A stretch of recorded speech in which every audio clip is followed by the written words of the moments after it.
Welcome back to an introduction to Programmable Logic Controllers, Part 2. This is presented by the www.plcprofessor.com website and PLC Professor YouTube channel. This is an example of a relay control panel. Notice how everything is mounted in rows. The top row contains Allen Bradley relays, about 25 of them. The second row also contains about 25 relays, but the third row is made up of motor starters. Remember, I explained in an earlier presentation that motor starters are really 3-pole single throw relays or contact relays with the addition of something called motor overloads.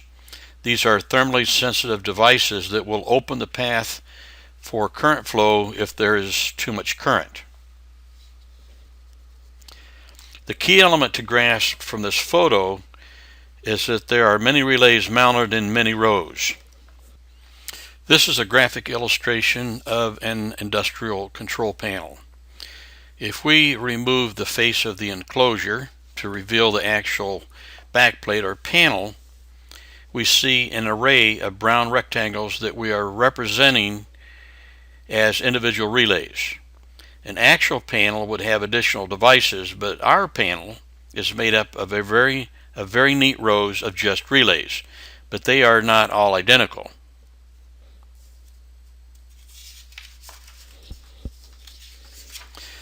Looking at the relay control panel from a logical view, and simplifying the illustration by showing all of the input devices with their cables landing on terminal strips on the left end of the panel, and all of the output devices with their cables landing on the right side of the panel, and each to separate terminal strips. So you see 2 rows of yellow relays, and then on one end you see a row of terminal strips, and then on the other end of the panel. So ordinarily input and output devices would not be separated out like this.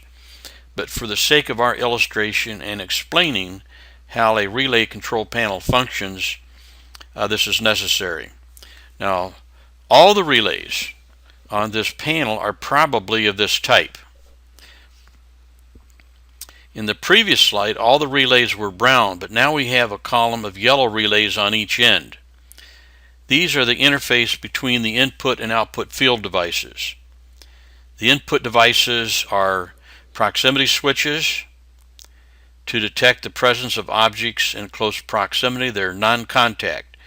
They function by emanating a field, either magnetic or electrostatic, from the face of the device, and then changing state when the field is disturbed by the presence of an object.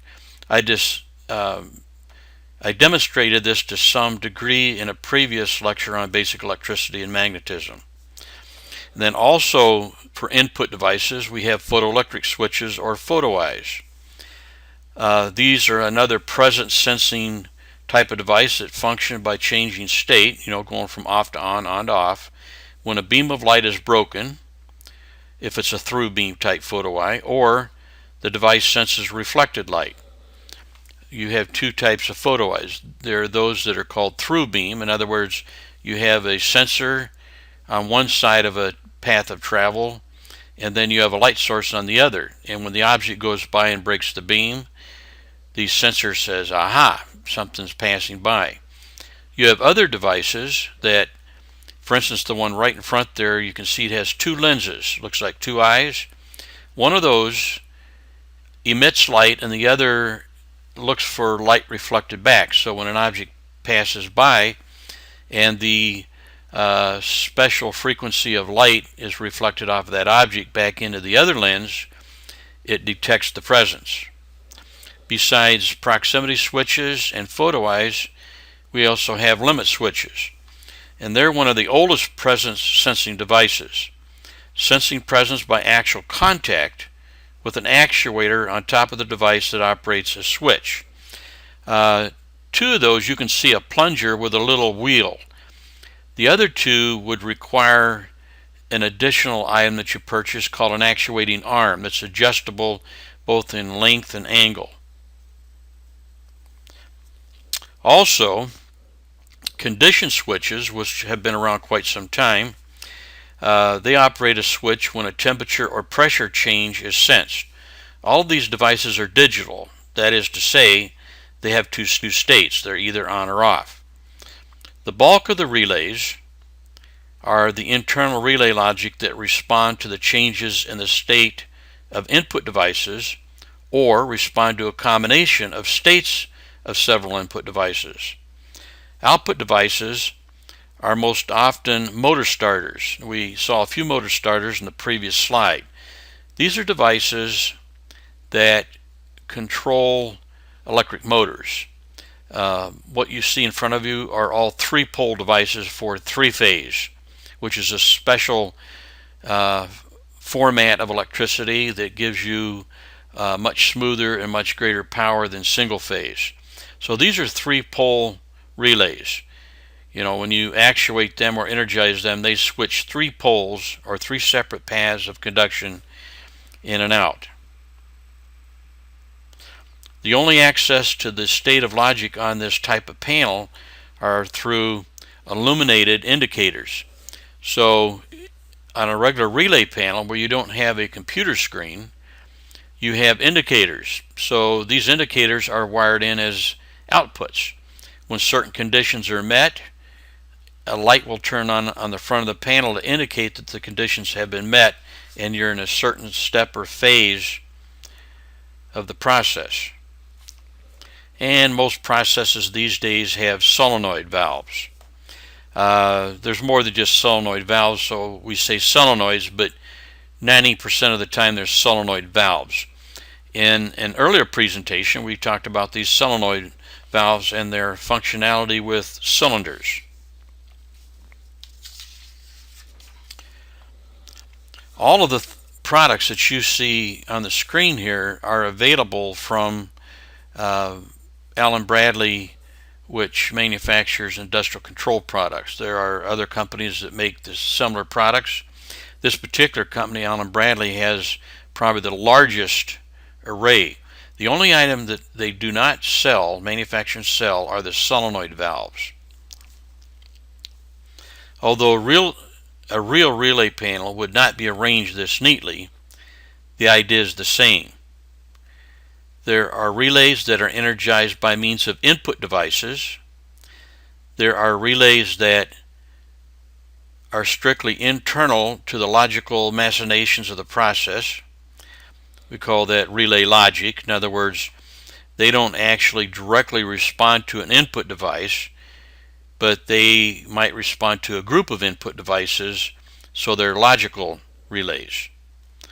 And then, of course, we have relays that switch the output devices on and off as programmed. For the sake of illustration, we have enlarged the panel and increased the number of rows to 16 rows of relays. Next, we will rotate the panel to conveniently give us rows of 16 relays, and we will pretend that we have 8,000 rows of 16 relays. Actually, in computer land, 1K is not really 1,000 and 8K is not really 8,000. And you will see why later when we talk about the binary number system. For now, however, we are pretending that we have 8,192 rows of 16 really small relays.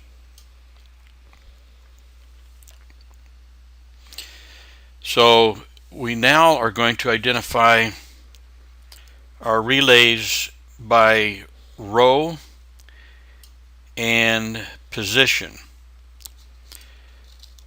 That is to say that we have coils 0 through 15 in row 0, and we have 0 through 8,191 rows, which is a total of 8,192. Because in computer land, everything starts with 0. If this were relay coils, it would be, we would have row 1 through row 8,192, and we would have coil 1 through 16.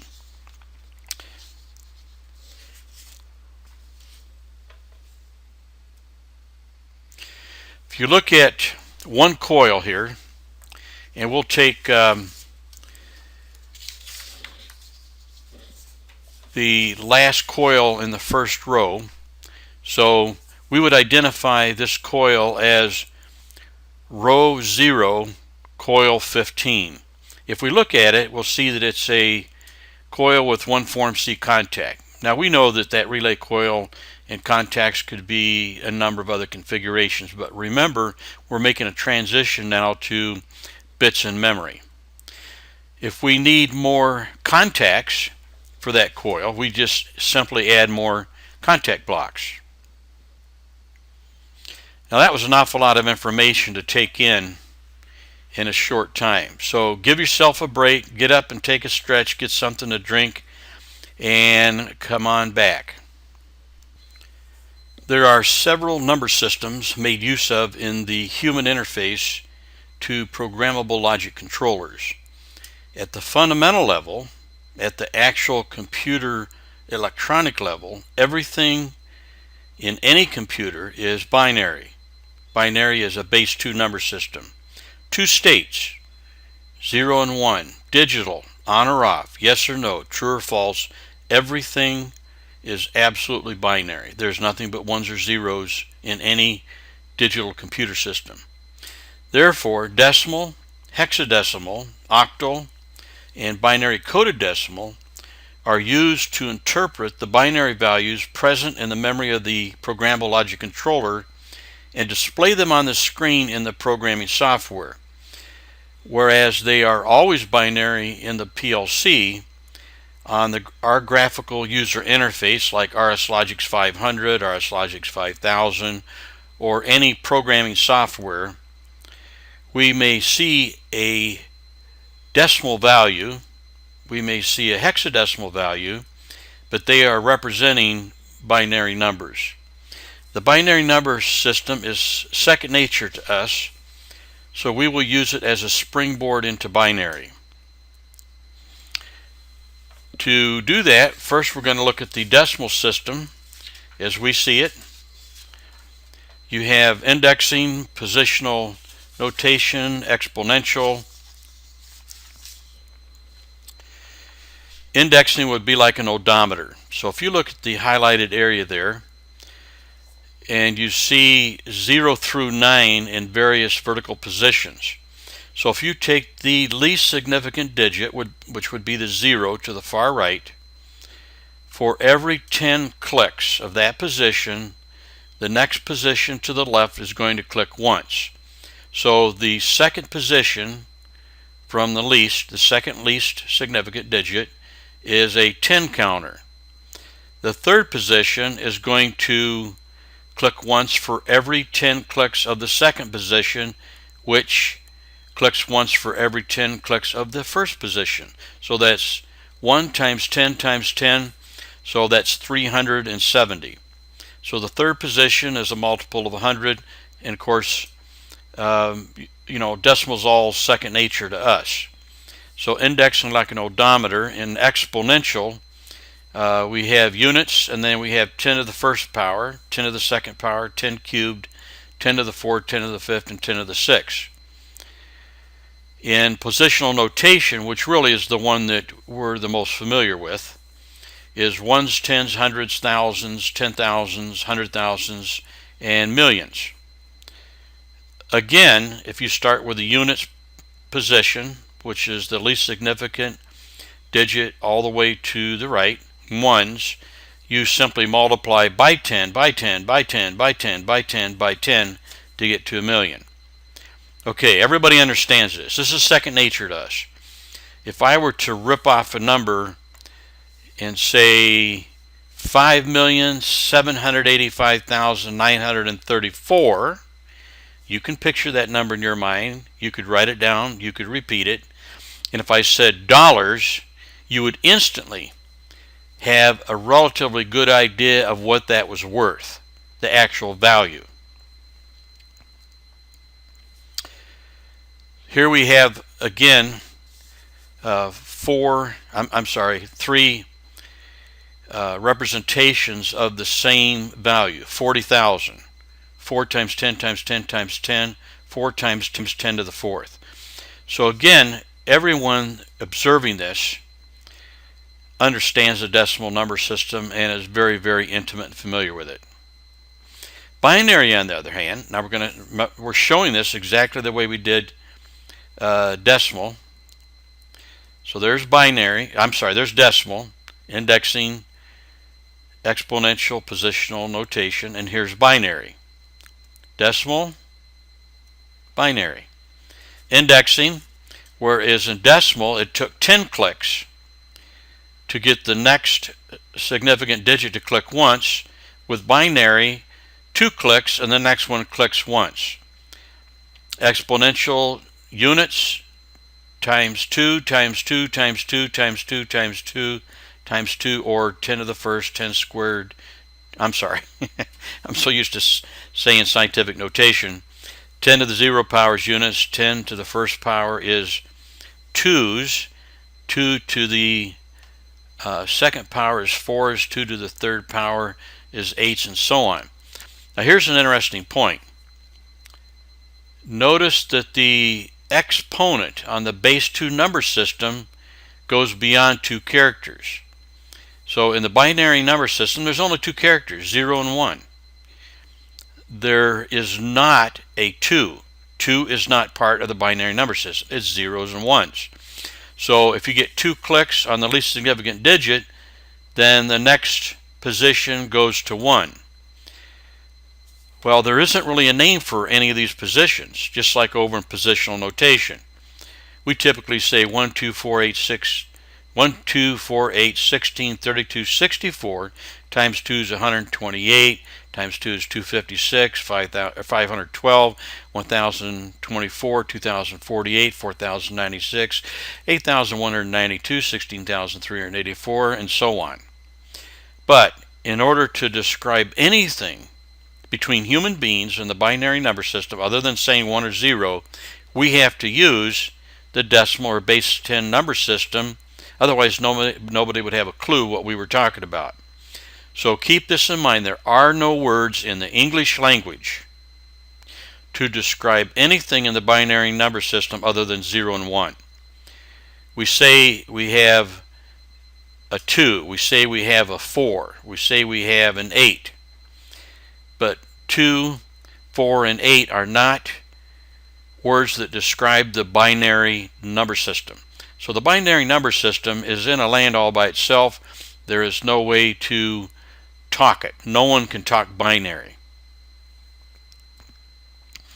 Okay, hexadecimal, base 16 number system. We're not going to elaborate as much on this. However, and you haven't really looked at it yet, if you take a 16-bit binary word, that's 16 positions, and in each position you have a 0 or a 1.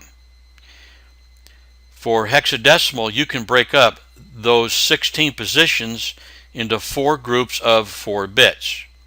And then each group of 4 bits is represented as you see here in this diagram. So 4 zeros is 0, and if you go down through the first column there, you get to the bottom, you have an 8, no 4s, no 2s, no 1. Well, 8 and 1 is 9.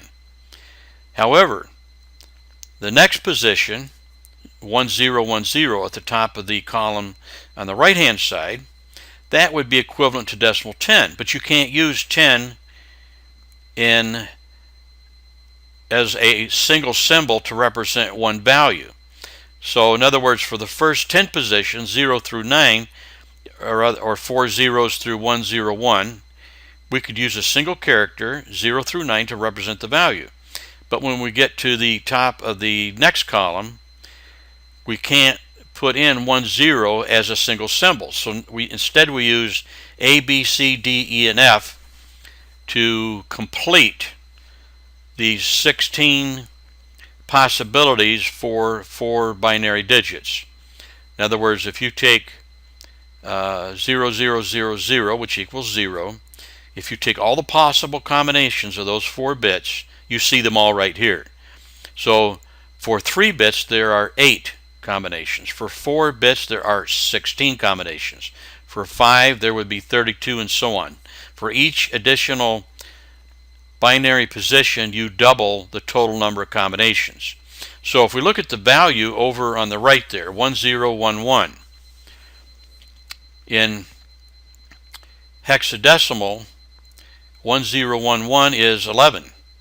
So if you add up the binary values, look right above it, you see the blue arrows point down, and then you see 2 to the 0, 2 to the first, 2 squared, and 2 cubed, right? Well, you figure that out. You've got a 1, a 2, and then 2 cubed is 8.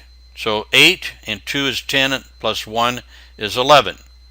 You look over at 1011 in the white area there, equals B, 11. So B represents a hexadecimal 11. We don't use a lot of hexadecimal in programmable logic controllers anymore, but you will see it, especially when it comes to something called a mask. There are certain instructions that use mask, and they are usually represented in hexadecimal. So once again, our 1011, 8 plus 0 plus 2 plus 1 equals 11, hexadecimal. Now this is also hexadecimal.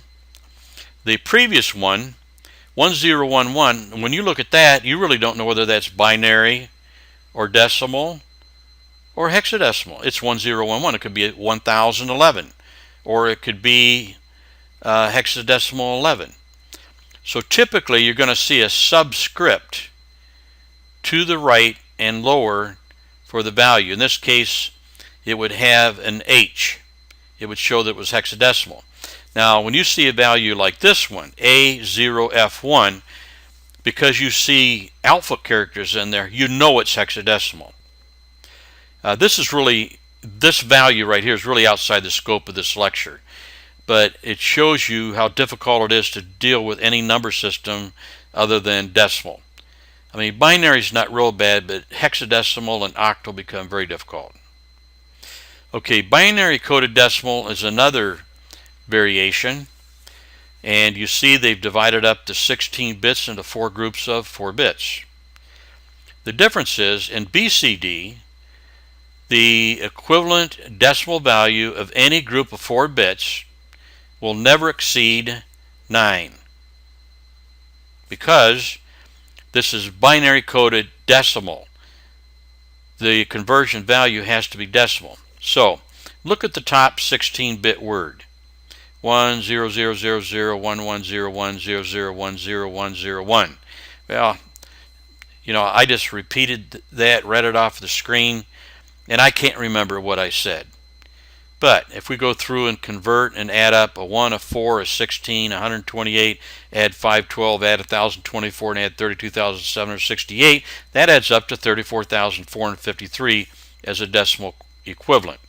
So you see the top 16 bits have a little 2 subscript equals 34,453 with a 10 next to it.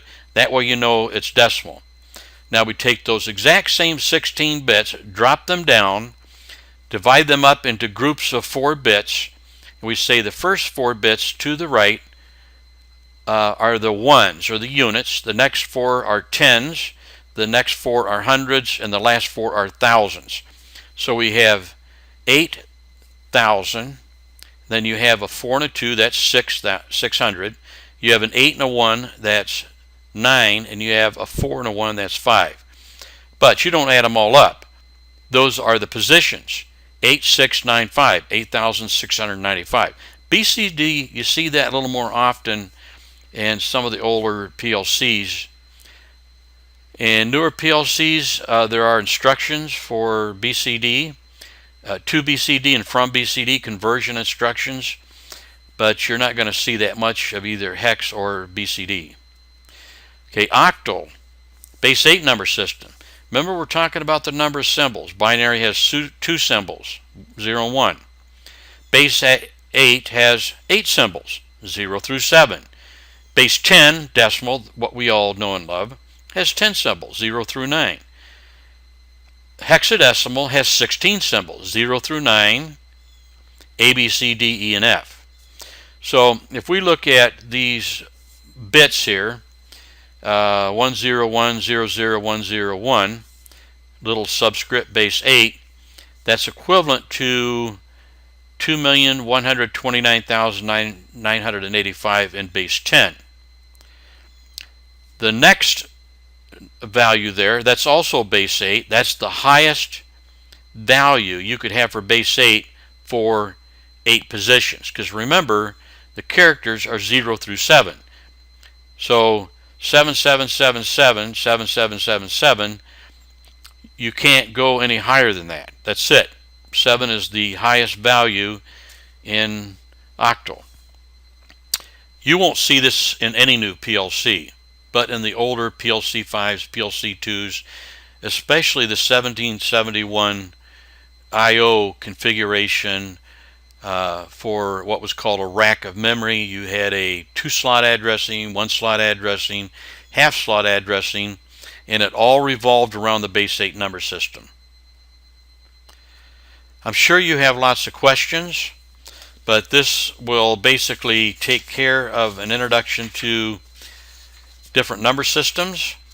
The one that we really care about the most is binary. Okay, binary digits, B-I-T-S, bits. That's where that term comes from.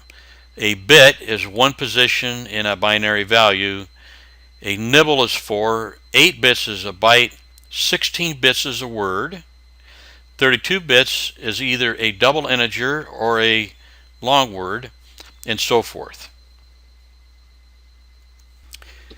Now let's jump back to our enlarged array of relay coils and magically convert our array of relays into an array of individual microcircuits, each of which can individually be controlled into 2 states, on or off, just like a relay coil that can only be one of 2 states, on or off. So are the bits in memory. They are in one of 2 states, on or off. In binary, the closest that we can come to 1000 as positional notation is 1024. In other words, multiples of 10, 1, 10, 100, 1000. But with binary, it's 1, 2, 4, 8, 16, 32, 64, 128, 256, 512, and 2 times that is 1024. For years now, the makers of computer memory have quantified their product in Ks of memory, or multiples of 1024. In recent years, the industry has strayed from this convention because the extra 24 elements really begin to add up when you get into mega and giga elements. So let's pick up one relay equivalent bit and examine its actual construction. You see that each bit is an actual microcircuit that is connected to the entire array of bits in such a way that it can be turned on or off, and in such a way that it can be read, or to say that it can be examined to determine which of the 2 states that it is in, on or off. So with relays, you use the normally open, normally closed context to query the coil as to its state. In computer memory, you read or write. You write to the bit to set it 1 or 0, and you read from it to see what its state is. Let's select another bit in the array. In the upper left-hand corner, you could say that these 2 bits are as far apart as possible in the memory array. What is the only difference between these 2 bits? Just think about that for a second. The address, or more correctly, the memory location. As we go along, you will notice more use of the term memory location than memory address. Before there were street names and house numbers, the word address was strictly a verb, never a noun. When we get into programming, we use the instructions that address memory locations, much as you address a person with a question or a statement, a read or write. When you make a statement addressing an individual, you're setting their state. If you ask a question, you're reading or determining their state. This fine point will make it easier to follow the description of logic programming. Okay, here's one last look at a relay.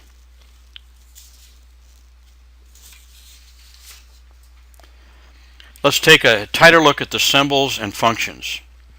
In a relay control system, the contacts are used in other circuits to indicate whether or not the mother coil is energized.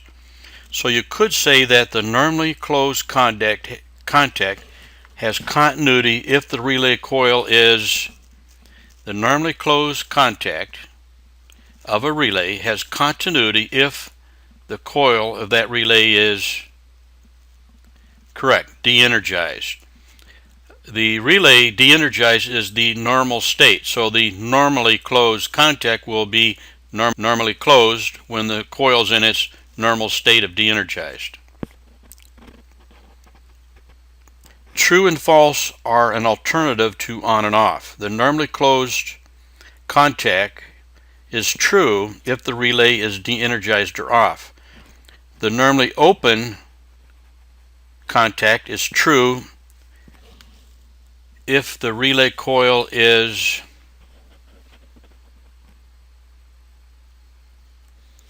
energized. Or you could say the normally open contact is true if the coil is energized. The normally closed contact is true if the coil is de-energized. After all, we are going to be talking about the state of bits of memory from here on, and they are on or off. Okay, we've replaced the relay now with a bit of memory. The symbol for the bit looks kind of like a circle, like a relay coil. Now the reason that it has the shape it has, believe it or not, was in the early days a printer could not print a circle.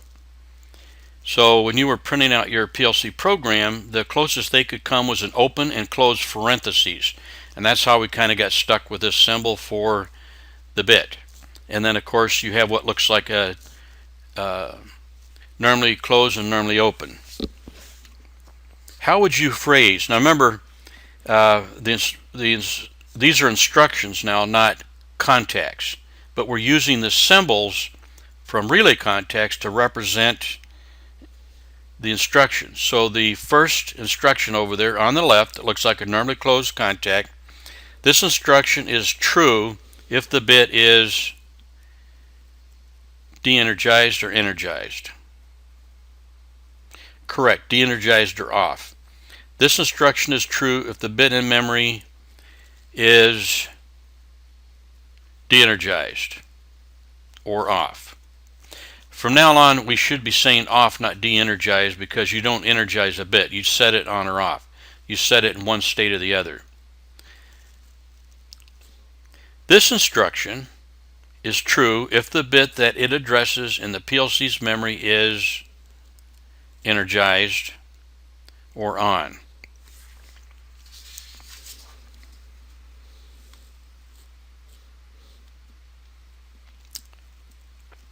Let's do this again. This instruction is true if the memory location addressed by this instruction, if the bit in memory addressed by this instruction is off. This instruction is true if the memory location, the bit in memory, the memory location addressed by this instruction is on.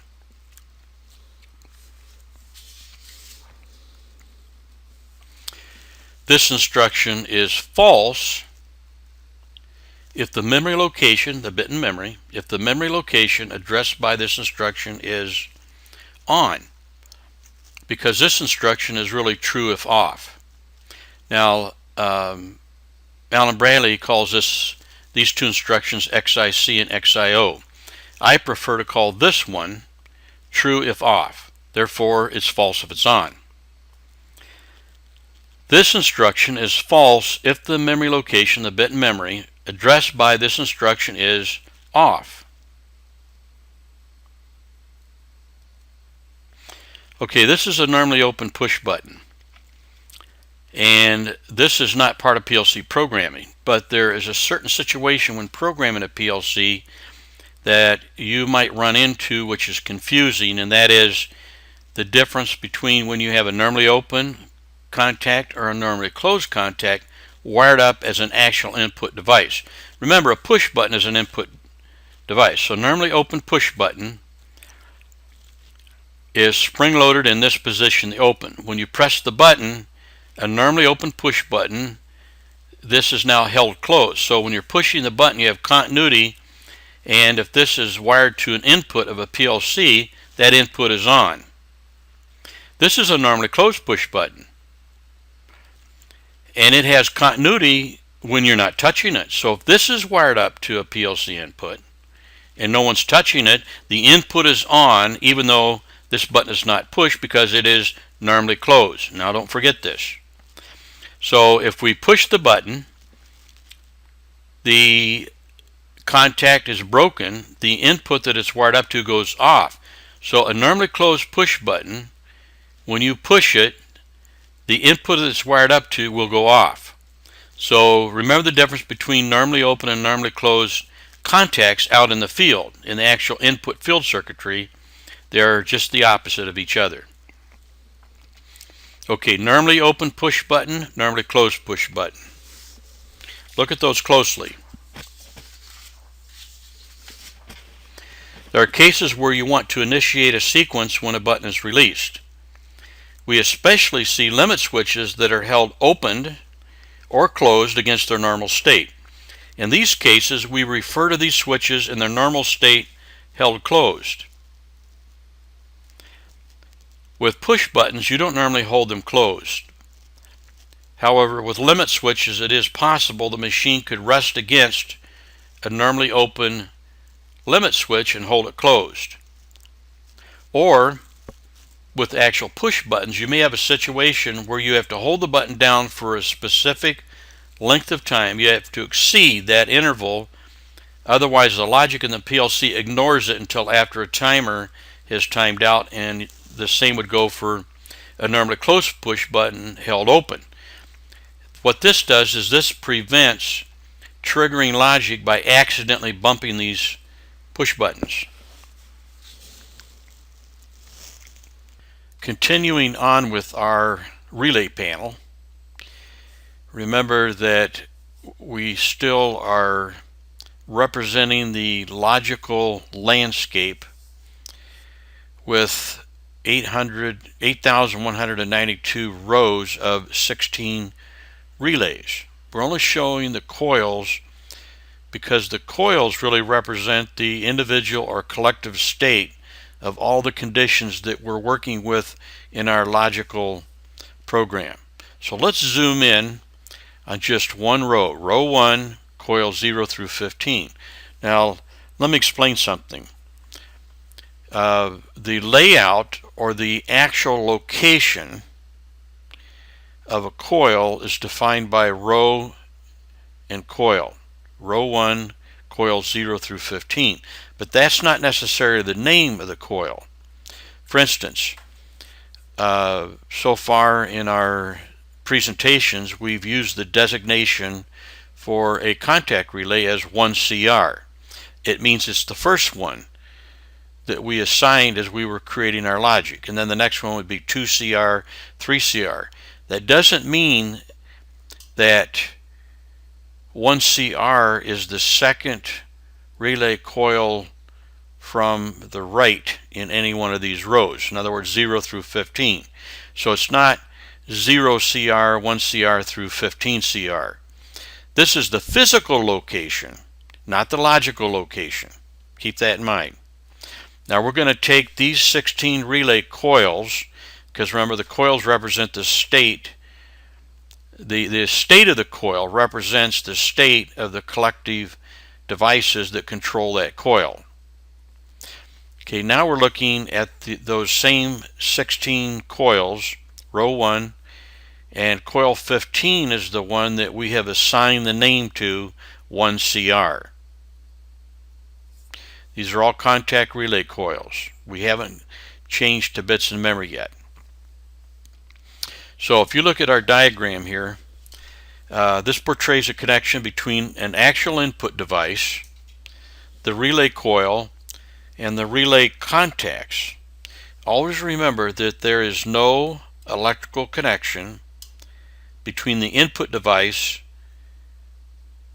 and the relay contacts that represent their state. So 1CR represents the state of that pressure switch in the field wiring that runs off of 24 volts DC. 1CR-1 and 1CR-2 also represent the state of that coil 1CR, which represents the state of the pressure switch. You could say that 1CR-1 and -2 also represent the state of that pressure switch, but only because that pressure switch is wired up field wiring wise to that coil. The actual input devices turn relay coils on and off, and the contacts read the state of those coils. You could say that the relay coil controlled by the input device represents the state of the input device. Looking at the input device, it is a pressure switch. When the pressure reaches a pressure that was set, it is said to have reached its set point. So that pressure switch has a dial on it that you can't see in the diagram, and you set that dial for a particular pressure, PSI. When that pressure is reached, that particular sensor is going to close. As you can see, it's normally open. It's held open by a spring. The spring tension is adjusted by that knob that controls the set point. At this point, the contacts in the device change state. The device can have both normally open and normally closed contacts.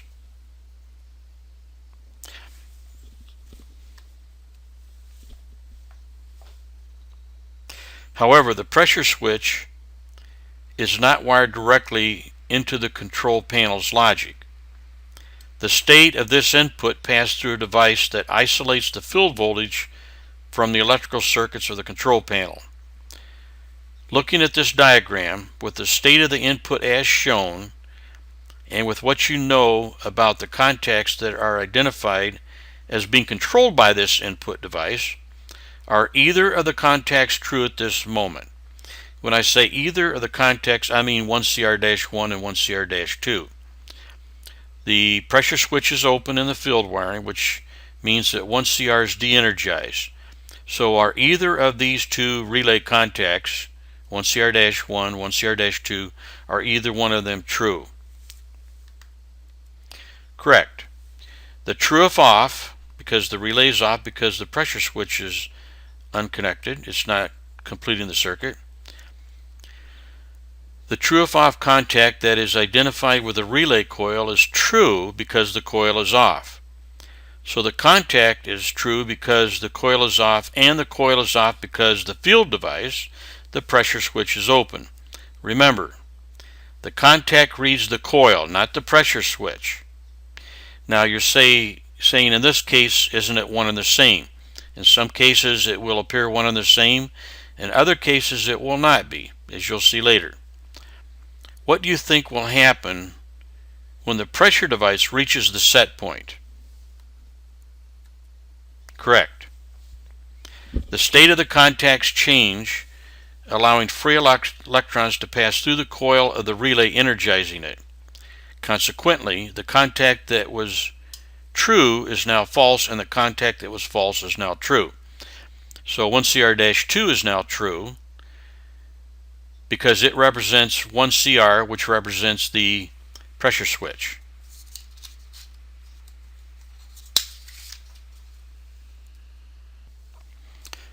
Remember, the relay coils are data that represent the state of the field devices, such as proximity switches, photoelectric switches, limit switches, conditional switches, etc.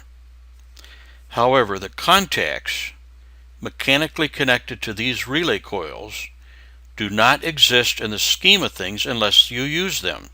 That is, The contacts are wired into other circuits that control other relays or that control output devices such as motor starters, panel indicators, solenoid valves, etc., etc. This is why we separate the coils from the contacts logically in our diagram. Okay, let's run this diagram through a time machine. Watch closely the transformation from relay coil and contacts to a bit in the memory of a PLC and the basic instructions that address these bits. Watch the location of the coil change as well to a memory location. So what was coil 15 is now bit 15. What was row 1 is now word 1. Now there's an I in there, word I colon 1. The I is in there to signify that this 16-bit word in memory is part of the input, I for input, part of the input image table. So look this over closely. You still have your pressure switch. It's still 24 volts DC.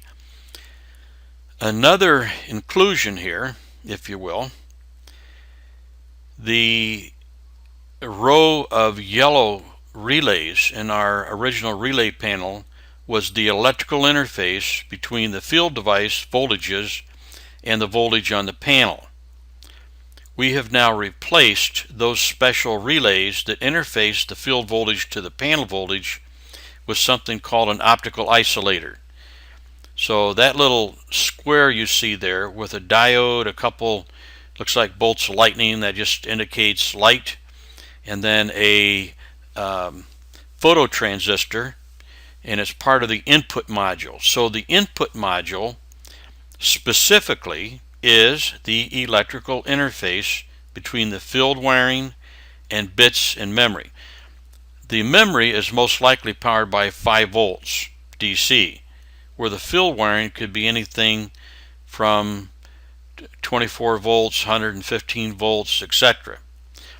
So this optical isolator, and if you look closely at it, you can see that there's an airspace, so to speak, between the field wiring and the output side of the optical isolator that is connected to bit 15 of word 1.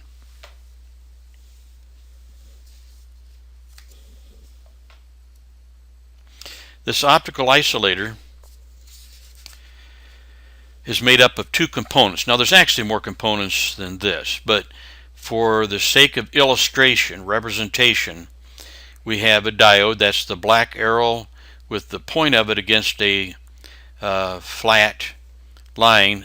There's a cathode and an anode here.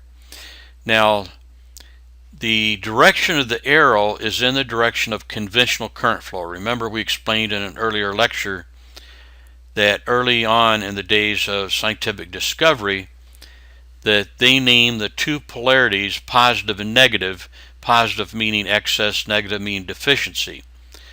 And that's the direction they thought that current flowed. Well, it turns out that actually the component that moves, the electrons, flow from negative to positive, which means they would flow against the arrow. So regardless of whether you want to use electron flow or conventional current flow, this diode, this arrow, it's a rectifier. It only allows current to flow in one direction. This particular diode is an LED, light emitting diode. So when you apply voltage across this diode and you have current flow, which electron flow would be from the bottom against the arrow up to the top, it emits light. To the right of this optical isolator is a transistor. It's a 3-layer device, meaning that it has a emitter, a base, and a collector. The base, though, instead of having a wire or a conductor connected to it, is sensitive to light. So look at it this way. The 2 little bolts of lightning there, the light coming from the LED hits that flat line that's part of the phototransistor. That basically is sensitive to light.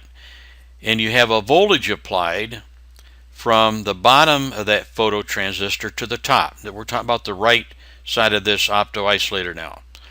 the flat line with the two lines that come in at an angle, one of them has an arrow on it. So you have a voltage applied across this from top to bottom. When light strikes the flat line, which is the base, it allows it to conduct. So basically you could say when you turn the LED, the light emitting diode, on the left, when it goes on, the transistor conducts electricity. When the light emitting diode on the left goes off, the phototransistor on the right shuts off. So we illustrate this. We have current flowing through the LED. It produces light, hits the base of the phototransistor, and you have current flow. So if the input is on, in other words, if that pressure switch closes, you have conduction, and then you have conduction through the phototransistor to the bit memory. When it goes off, you no longer have transmission to that bit memory.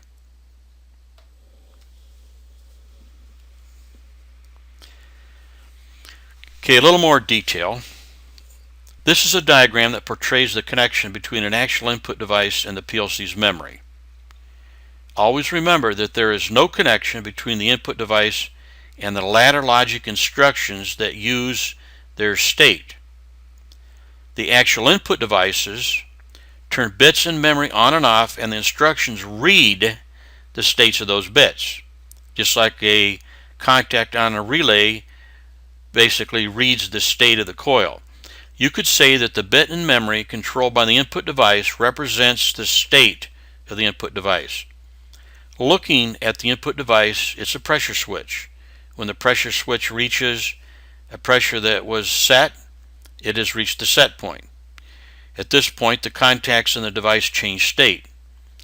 The device can have both normally open and normally closed contacts. However, the pressure switch is not wired directly into the PLC's memory. The state of this input passed through a device that isolates the field voltage from the electronics of the PLC. This is called an optoisolator. And the optoisolators are normally packaged in groups of 16, placed into a separate module that is slid in and out of a rack. So if you have a particular type of device you want to integrate into your PLC, you buy an input module that has the correct optoisolators to integrate that input device into the PLC. When the input device completes the field circuit,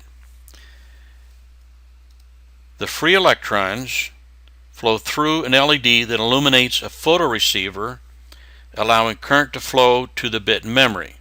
The sole purpose of this device is to isolate the field voltage from the PLC circuit. This arrangement allows all manner of input devices to connect to the PLC without needing a relay to isolate it. Remember, in our earlier presentation, we used the isolation between the coil of a relay and its contacts to isolate the field voltage from the logical voltage on the panel.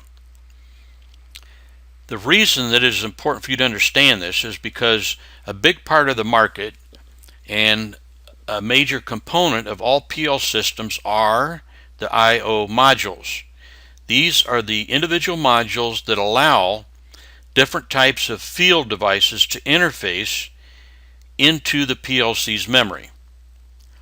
Looking at this diagram with the state of the input as shown, and with what you know about the instructions that are addressing the bit in memory controlled by this device, are either of the instructions true?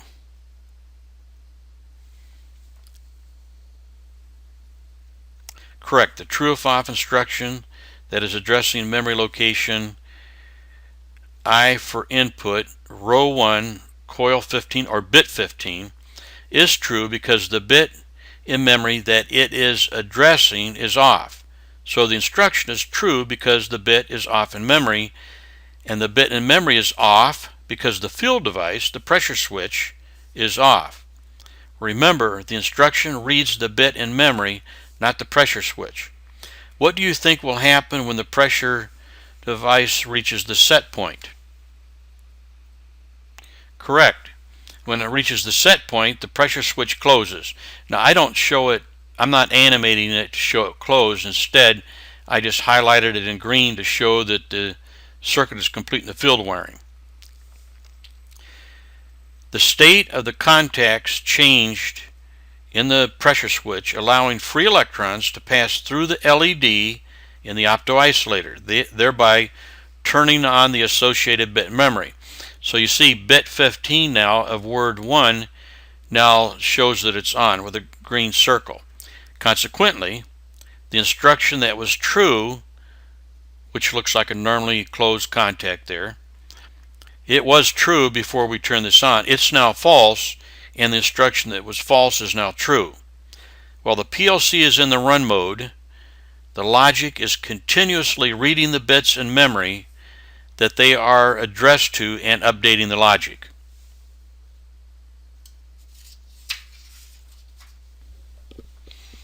Well, we've made a few changes here.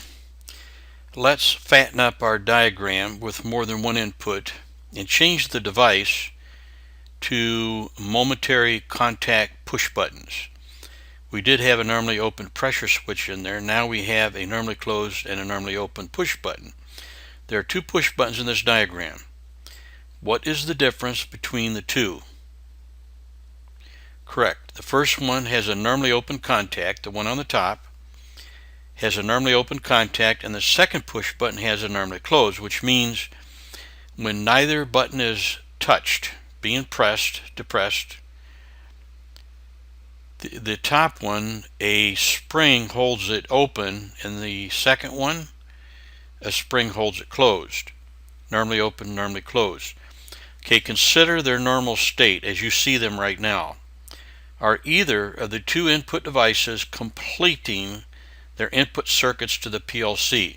So the question is, are either one of these two supplying voltage to the input module to turn the bits on in memory? Give you a second to think about that. Correct. The normally closed push button connected to bit 14 of word 1 is a completed circuit, and the free electrons are flowing through the optical isolator and turning on bit 14 of word 1 in the PLC's memory. Look closely at the PLC instructions that look like relay contacts. Remember, we're making the transition from relays to bits in memory. So we substituted actual electronic bits in memory for the relay coils, and for the contacts we're substituting logical instructions. And they look like normally open, normally closed contacts, but they're not. They are instructions that are true if on, true if off, based on addressing a bit in memory. And you can see each instruction has right above it input colon 01/ and a bit number. That's analogous to a coil number of row 1. Okay, look closely at the PLC instructions that look like relay contacts. Compare their state to the bits of memory that they are addressing. Which instructions would be true with neither push button actuated? In other words, right now no one's pushing any buttons. Which of these instructions would be true? Correct. True if on instruction addressing bit 14 is true because that circuit is complete, turning on that bit in memory. But the true if off instruction addressing bit 15 is true because the circuit for input 15 is not on and the bit in memory is off. So here's a major point of confusion for many people making the transition between relays and PLCs, even though it makes perfect logical sense. The problem is this is a normally closed push button, so when it's not pressed, the bit is on in memory and the true if on instruction is true. So a lot of people look at this and say, well, if you're not pushing the push button, then how come that instruction that looks like a normally open addressing bit 14, how come it's true if you're not pushing the button. It's true because the circuit is on the field wiring. Has nothing to do with whether the push button is pressed or not. When you write code, when you read code, you have to know what kind of contacts you have in your input devices, because not just push buttons have normally open, normally closed. All the other sensors have the ability to connect up a normally closed or a normally open contact to the input. You can set photo eyes to what they call light operate and dark operate. Two different modes of operation. One of them turns on the bit memory if it doesn't see anything, and the other mode of operation turns it on if it does see something. You have to know what you have in your input field wiring to relate that to the logic in your memory, those instructions that look like normally open, normally closed.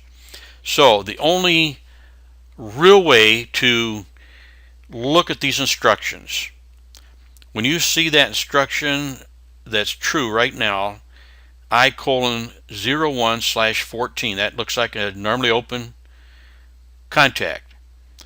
It's true because bit 14 is on. You want to isolate that in your mind from what it's actually hooked to out there in the field, unless you're writing the code. If you're writing the code and you want to know if that button is closed, which it is right now, the one hooked to bit 14, it's closed. If you want to know if no one's pushing it, then you need to use the true if on instruction because the bit is on, bit 14 is on. Let's elevate word input :1 to the top of the diagram to emphasize it. This makes it a little bit easier to look at. So rather than work in the small definition down there in process memory, we'll elevate this word and continue.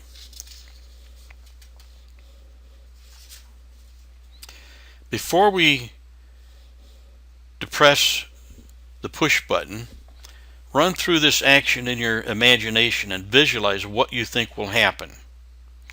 Okay, we have a finger poised above the normally closed push button. What is going to happen in the opto-isolators and in memory, and how will the instructions change their true-false status when you push that button? When the normally closed push button is pressed down, it forces the contacts open.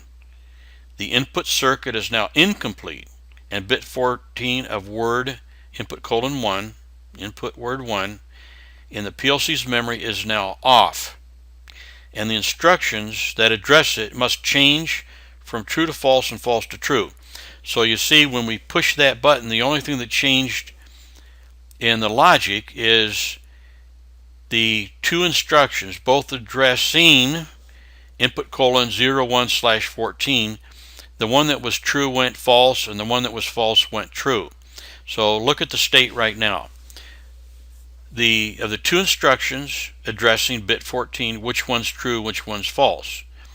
That's right, the top one's true because it is true if the bit that it is addressing in memory is off. Why is that bit 14 off? It's off because you opened up the field wiring.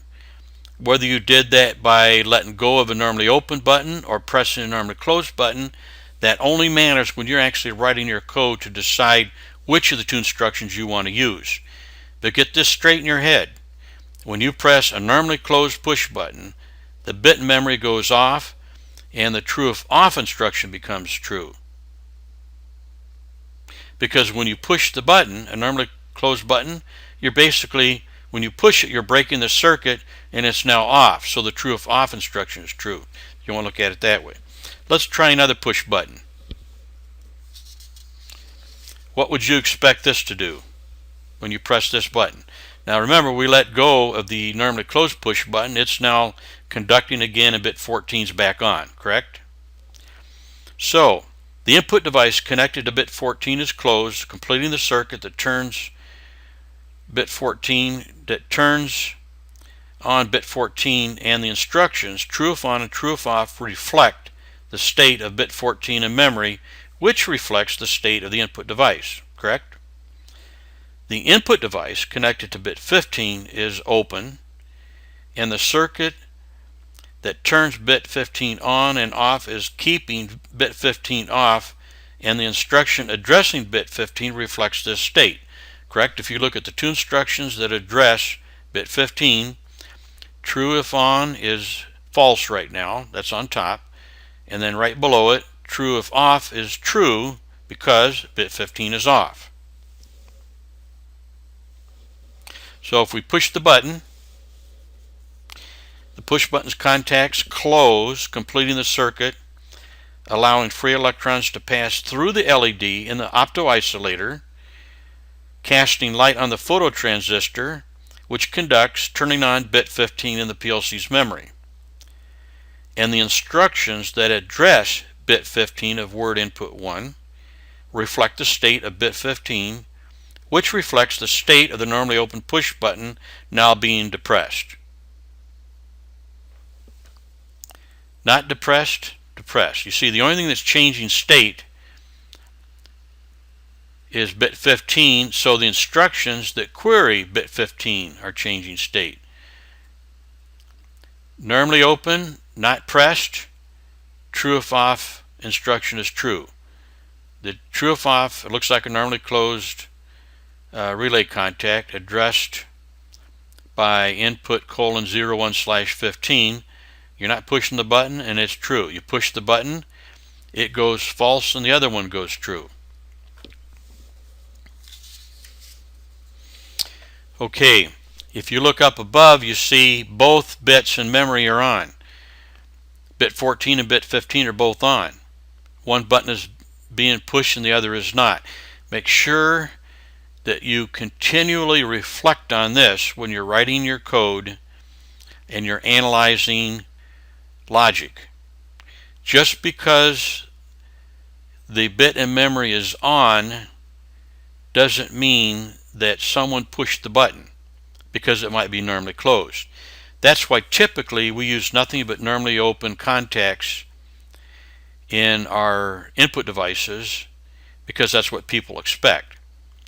They expect if there's nothing there, nothing being sensed, the button's not pushed, they expect it to be off and the bit in memory to be off. So we can use normally closed push buttons because normally closed push buttons fail safe. For instance, let's say that normally closed push button was a circuit stop or a motor stop, and if the wire became broken or the switch became defective and the circuit opened, then that declares that the button has been pushed even though it really hasn't. So if it's a button that when you push it requests a safe state, then you want to use a normally closed push button, because if it opens, wire breaks, forklift backs into the machine, breaks the conductor, operator gets mad, bangs on the switch and breaks it, it fails, but it fails to the safe condition. So that is typically the conventional use of normally closed contacts, is if you want a fail-safe condition. Well, we've really enhanced our graphic now. We've expanded it not only to include a rung of relay ladder logic, not a relay circuit. This is not a normally closed contact, normally open contact, but this is a true if off instruction, true if on, and an energize output. And we still have our two inputs, they're push buttons. However, this one is now a normally open. So both of these push buttons are normally open. We also have an output, a solenoid. So this could be a solenoid that operates a cylinder. Notice also we've expanded our memory from 116-bit word to more than a half a dozen. And because I looks like 1 and output O looks like 0, we're putting our output image on the bottom and then our input image next up to that. So here's our output image. We have 4 words of output image and 3 words of input image. So now we have more bits in memory to work with. Let me ask you a question. If word I1, that means word 1 of the input image, and bit 14 if it represented a de-energized relay coil instead of a bit in memory, would this contact be open or closed? And I call it a contact because we're relating it to a coil of a relay, not a bit in memory. So if this normally closed contact were associated with a de-energized relay coil, would this contact be open or closed? If the relay is de-energized and that's normally closed, then it would be closed. Why would it be closed? This contact is normally closed and the normal state of a relay coil is de-energized. So once again now we're kind of jumping back and forth between the relay symbols and the ladder logic symbols relating coils of relays to bits in memory. If input word 1, bit 15 represented a de-energized relay coil, would this contact be open or closed? De-energized. That's right, it would be open. Why would it be open? This contact is normally open and the normal state of a relay coil is de-energized. With neither push button pressed, are any of the inputs on?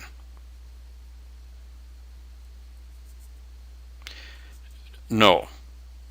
With none of the inputs in memory on, look at your field wiring for your inputs. Neither switch is pressed, so you have no complete circuits, no current flowing through those LEDs to light up the bases of the phototransistors, so neither one of those bits in memory, bit 14 or bit 15, are on. With none of the inputs on in memory, are any of the instructions in this rung of logic true? Think very carefully. Remember, both bits are off. Look at the instructions up there. Are any of them true?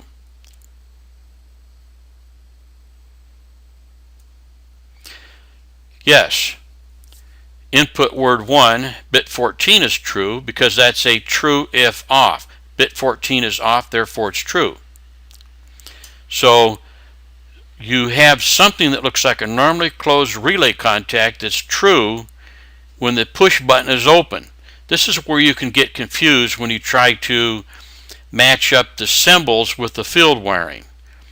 That instruction that is highlighted right now is true because it is reading bit 14 of word 1 in the input image, and it is true if off, and bit 14 is off because the button is not pushed.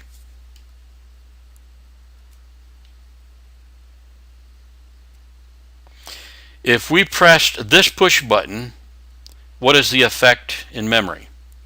So we're going to push the button connected to bit 14 in input word 1. What will be the effect in memory? That's right, it'll turn on bit 14. With this input in memory on, are any of the instructions in this rung of logic true? Remember, we have true if off, true if on. So we're talking about bit 15 is off, bit 14 is on. Are there any of the three instructions, and I'm talking about these right here, true if off, true if on, true if on. Only one of them addresses bit 14. Is this true if this bit is on? No. That's a true if off instruction. Why? Because it's a true if off instruction. Would you say or state this rung of logic? How would you say or state this rung of logic? In other words, if you wanted to put this into a sentence, how would you say it? Well, let's try it the long way, and then maybe we'll try it a couple shorter ways. If off and if on, or if on then let. That is the terminology that's normally used in programming language. If it's off or if it's on, then let such and such. Is there any connection between any of the instructions in this rung of logic and any of the input circuits or output circuits? Absolutely none. That's because the logic is totally independent of the functionality of controlling the input bits and transferring the output bits to the output devices. What's going on in ladder logic is solely within the memory. It has nothing to do with the field devices. Now the field devices, especially inputs, affect the state of memory bits, but the ladder logic itself only operates with the state of memory bits. The logic independently reads and writes to memory. You create the hardware image and then you write the logic based upon your knowledge of these assignments. The connection exists solely in the mind of the observer. The input and output devices cannot see the logic, nor the logic see the input or output devices.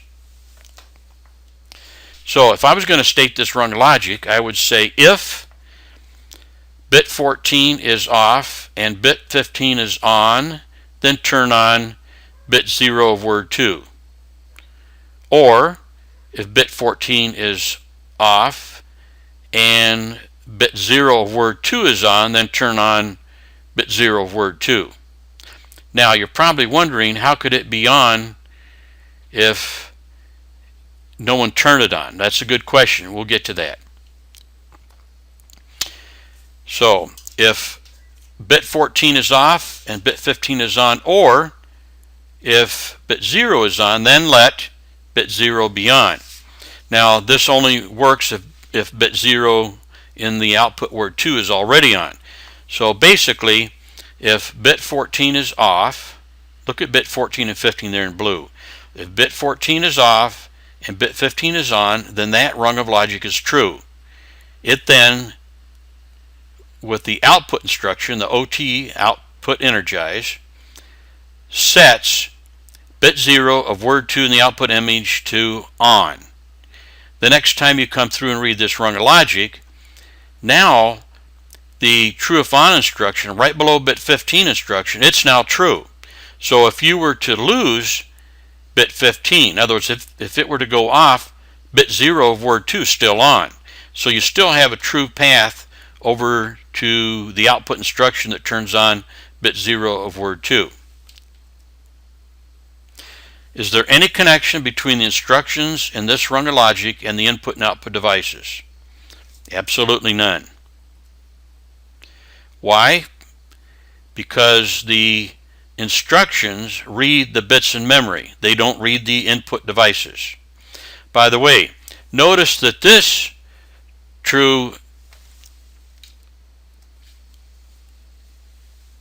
instruction right here is actually reading this bit over here. So your instructions, your conditions or permissives are not limited just to input words. They can read output words as well. Are any of the input or output devices on? Right now? None. Are any bits in memory on? Nope. Are any of the instructions in this rung of logic true? Remember, both the input devices are off. Now think carefully before you answer. Are any of the instructions in this rung of logic true? Of course. Bit 14 is off, therefore that true if off instruction is true. Bit 14 is off, therefore true if off is true. What happens if we push the push button connected to bit 14? That would be the bottom one over here, the normally open push button. What happens if we push the push button connected to bit 14? It turns on bit 14, and now the instruction that was true is now false. So someone's pushing the button and the bit is on, but the instruction is false. Are any of the input or output devices on? Yes. The input device connected to bit 14 is on. Are any of the bits in memory on? This is not a trick question. You can see the answer right there on the screen. Of course, bit 14 is on. Are any of the instructions in this rung of logic true? That's with bit 15 off, bit 14 on, and output word 2 bit 0 is off. No one ever turned it on. Are any of the bits in memory on? Of course, bit 14. Why? Because the push button that's connected to the opto isolator that controls bit 14 is pushed right now. It's on. That's why it's highlighted. Okay, both push buttons are released. The true if off instruction is true. What happens if we push the push button connected to bit 15? That bit is in memory is switched to the on state. So if we press that button, then that bit in memory goes on.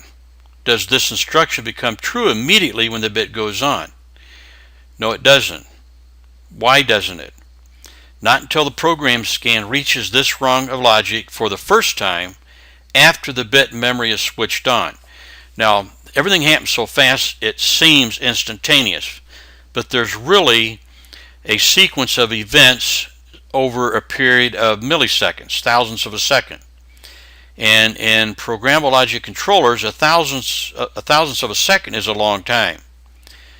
So, when the push button was pushed, the bit went on, but the bit memory is not on for a few, maybe milliseconds. The bit goes on in memory, but the program scan, until it reaches that rung of logic, reads that instruction, which reads that bit memory. That instruction is not true. Once it becomes true, what happens after this instruction is true? The processor reads memory location, output word to bit 0 to determine if this instruction is true or false. The entire rung of logic is analyzed, then the OTE is executed with this true execution. So the rung is true already, but it always reads from left to right, top to bottom, and then executes the output instruction. So the OTE is not going to be executed until the whole rung of logic is executed. When that happens, this true state of this rung, because those two instructions for bit 14 and 15 are true, then output word to bit 0, it's not true. It is turned on by that output instruction, that OT instruction. Now, does the output solenoid energize immediately? No. Output word to bit 0 is turned on immediately, but it's not transferred out to the solenoid valve until the program is done scanning and the output image is executed. Does this instruction become true immediately? Now remember, this instruction was false on the last scan because output word to bit 0 was not on yet. Now it's on. So the next scan around, it comes down. And by the way, you're still holding that button down, because this all happens in a couple milliseconds. I don't care how quick you are. If you're Flash or Lightning Johnny, you can't push that button and release it in less than a couple thousandths of a second. Which means if you push that button with your finger, it's going to stay pushed for at least 5 to 10 program scans. On the first scan, bit 15 was on, so that instruction was true, so it turned on that bit in the output image. Output image word to bit 0. The next scan through, it reads bit 14, it's off, so that's true. It reads bit 15, that's on, so that's true. It reads bit 0 of word 2, that's now on, so it's going to declare it as true. Then it turns on bit 0 of word 2 the output image. But you say, wait a minute, it's already on. That doesn't matter. The PLC is not that smart. It doesn't know the bit's already on. It just turns it on every single program scan. So every single program scan that this rung is true, it turns on that bit in memory. Now it was already on, so it's redundant. But remember, this instruction, the OTE, output energize, that's setting or resetting bit 0 of word 2 the output image. It has a true execution and an off execution. Every program scan that the rung is true, it's telling that bit in memory, bit 0 of word 2, you're on, you're on, you're on. Stand up, you're on, stand up, stand up. Now when the run goes false, then every single program scan, it's going to say, hey, bit 0 and word 2 of the output image, you're off, you're off. Sit down, sit down, sit down. You're off, sit down, sit down. You see what I'm saying? It has a true and a false execution. So when the run's true, it executes the same function every single scan that the program is true. When it's false, the rung is false, it has the same false execution and it executes it every single program scan. Why is the instruction addressing input word 1 bit 15 still true? Well, you're still holding your finger on the button. That bit in memory 15 is still in the on state. That's why it's still true. You haven't let go of the button yet. What happens if we release the push button connected to input word 1 bit 15? Bit 15 goes off, that instruction goes false, but look, the next program scan, it sees the bit 14 is off, so it's true, but it reads word 2 of the output image, bit 0, before it executes the OTE. It reads it, it sees that it's on, so it turns it on. This is called a seal-in or self-sustaining logic, seal-in logic. Very important thing to understand about relay ladder logic is this functionality. Now this works the same with relay contact. So that instruction that looks like a normally open contact, which addresses bit 0 of word 2 of the output image, that would be a contact that was part of that relay coil over there, which is an OT instruction. You see they're addressing the same bit, right? Therefore, that contact would be part of that coil. So if that coil is energized, it's holding that contact closed, bypassing the push button hook to bit 15. Why is bit 0 of word 2 the output image still in the on state? We just answered that. None of the inputs are on, right? Look over there, bit 14 and 15 is off. But the true if off instruction that addresses bit 14, it's still true because 14 is off. 15 is off, so the instruction that addresses bit 15 is false, but we have the instruction addressing bit 0 of word 2, it's still on, so it's still true, so it holds itself on. If bit 14 is off, so that the first instruction is true, the logic reads bit 15 and it is off, so the second instruction is false. The logic reads bit 0 of word 2 and it is on, so that instruction is true. The rung is true and it executes the true execution of the OTE, turning on output word 2 bit 0. The fact that it is already on is irrelevant. The logic energizes at every scan that the rung is true. The same is true when the rung is false.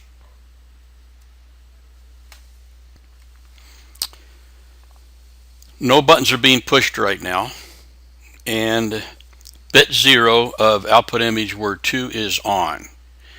And every single program scan, as long as this rung is true, the true execution of that instruction, that OTE instruction, will set that bit to 1. It'll turn it on. Now, the fact that it's already on is irrelevant.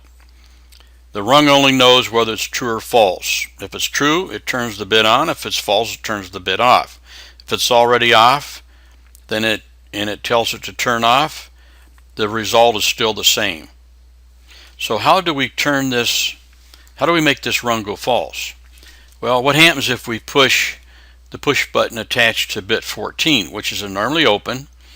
Now, if you look at your logic right now, the first instruction, true if off bit 14. Well, 14 is off, so it's true. So if we press the button, 14 goes on, that rung goes false, and it turns off bit 0 of the output image word 2. The next scan, that instruction is also false. And when we let go of that button, then the instruction, the true if off instruction, will go back true again. But neither bit 15 is on nor bit 0, so the rung still stays false until you push the top push button that turns on bit 15 again. Okay, how would you do this with a normally closed push button? Remember, we like normally closed push buttons. We like normally closed contacts in any situation where we want to fail safe or fail off state, meaning the field device fails, either the wire opens or the device breaks. So with a normally closed push button for a stop button, you have continuity all the time. Bit 14 is on, as you can see, no buttons pushed. If the button were to break, then that input would go off, and so would bit 14. So it would be fail-safe. So we also have to change the instruction that reads the bit from a true if off to a true if on. Now remember, whenever you want a rung of logic that has one event that makes the rung go true and stay true, and another event that makes the rung go false and stay false, you need the right combination of field devices and logic. So in our previous example, I'll just back up to that. You see we have a true if off instruction reading bit 14, and we have a normally open button, and that worked for us. Moving forward, now we have a normally closed push button, so we need a true if on instruction. In other words, no buttons being pressed right now, so the first instruction is true. When we press the start button, then that input turns on bit 15, so the second instruction is true. It turns on output word to bit 0, which turns on the solenoid. Next scan through, it reads that, remember this is a read instruction now. The previous scan we wrote to bit 0. This one we're reading from bit 0. So we see that that is on. And when we let go of the push button that started this whole thing, we have a rung that's being held on. Now how would we shut this rung down? How would we make this rung go false? Well, we would press the normally closed button, bit 14 goes off, that instruction goes false, turns off bit 0, turns off the solenoid.